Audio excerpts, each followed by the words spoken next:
मालिक की साजनवाजी प्यारी सासंग जी, सत्संग में इंसान जितनी बार आता है उतने ही उसके पाप कर्म कटते चले जाते हैं। नगदो नगद सुमरन का फल मिलता है। अगर दृढ़ यकीन है, अगर 100% अमल करता है तो इस जहान में भी खुशियां मिलती हैं। यकीन नहीं करता, सुनता है सिर्फ, मानता नहीं, फिर भी खाली नहीं जाता। आत्मा के खाते में कुछ ना कुछ जमा जरूर हो जाता है।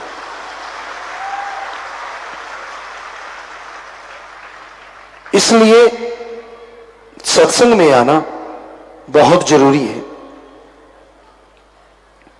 पता नहीं कब इंसान अमल करने लग जाए और उसके पाप कर्म धुलते चले जाएं।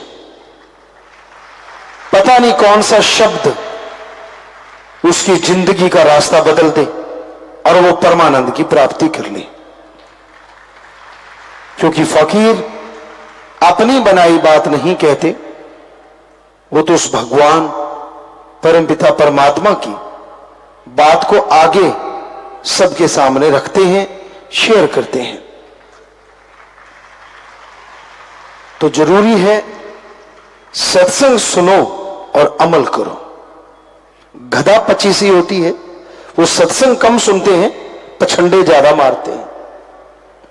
लेकिन ऐसे लोग ज्यादा देर पछंडे नहीं मारते। उन्हें जो मिलना चाहिए उससे खाली रह जाते हैं। सत्संग में आना तो तन मन स्थिर करके उस रूह से जो सबके अंदर विराजमान है, अपने मालिक की, अपने परमात्मा की चर्चा सुनना है। इसलिए सत्संग में आओ तो अपना ध्यान, अपना ख्याल भगवान में रखो, परमपिता परमात्मा में लगाओ, ताकि फल बेइंतहा आपको मिल जाए।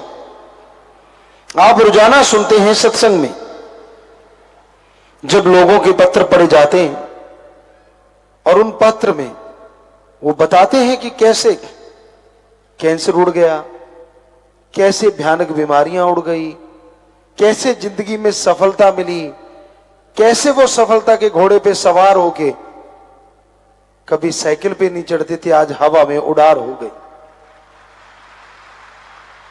ये तो तभी संभव है ना जब इंसान सुने और अमल करे। पर एक उम्र ऐसी भी होती है जिसमें सुनना अच्छा नहीं लगता, शरारतें ही शरारतें। चाहे वो सत्संग हो, हमने बहुत जगह पे देखा है।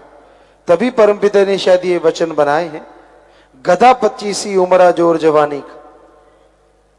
उम्र होती है आजकल माने तो 13 से लेके 20-25 साल तक। एक ऐसी उम्र होती है जिसमें राम नाम नहीं अच्छा लगता, इसको छेड़ा, उससे बात की, इधर हंसा उधर हंसा। क्या चल रहा है सत्संग में, क्या हो रहा है, राम नाम का कोई लेना देना नहीं। तभी शायद बंदर कौम भी कहा जाता है बच्चों को। उसका कारण यही है कि उनका सत्संग में मन नहीं लगता।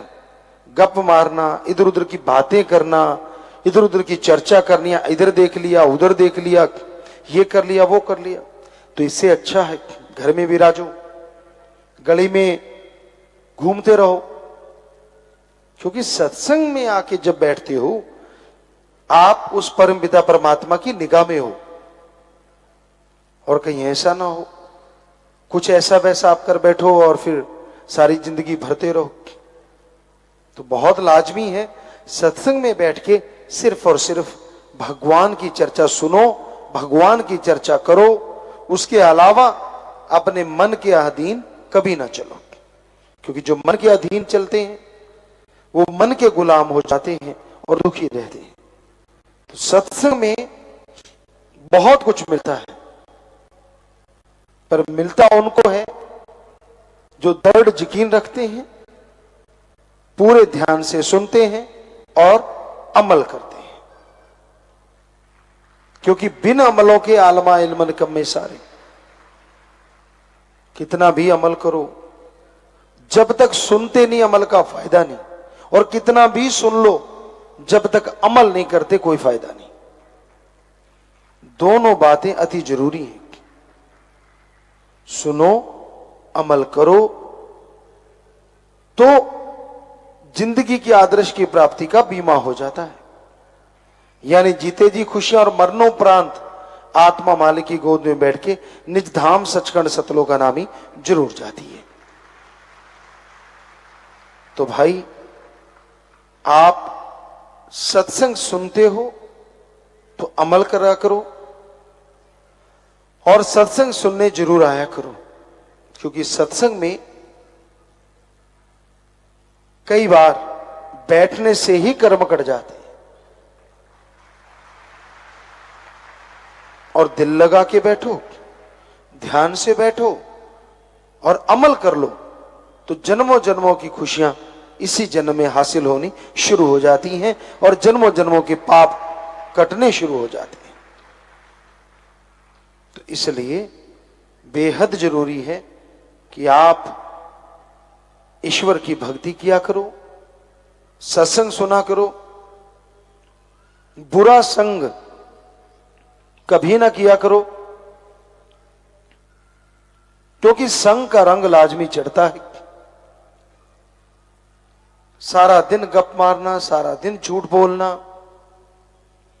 सारा दिन ओछी हरकतें करते रहना, ऐसे लोगों का संग सोहबत कभी भक्ति में दिल लगने नहीं देता।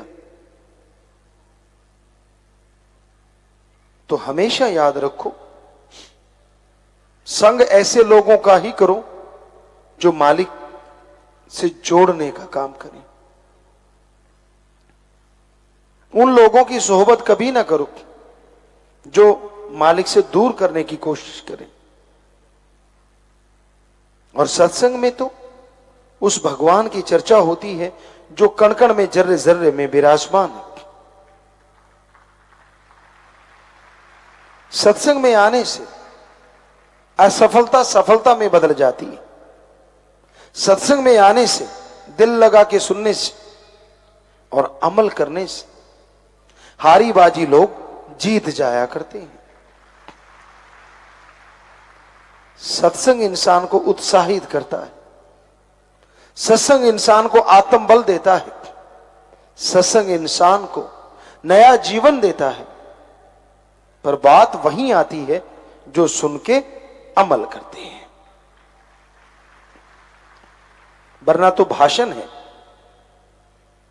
तो भाई, आप सत्संग सुना करो, अमल किया करो, और मालिक की चर्चा करते करते आगे बढ़ते जाया करो।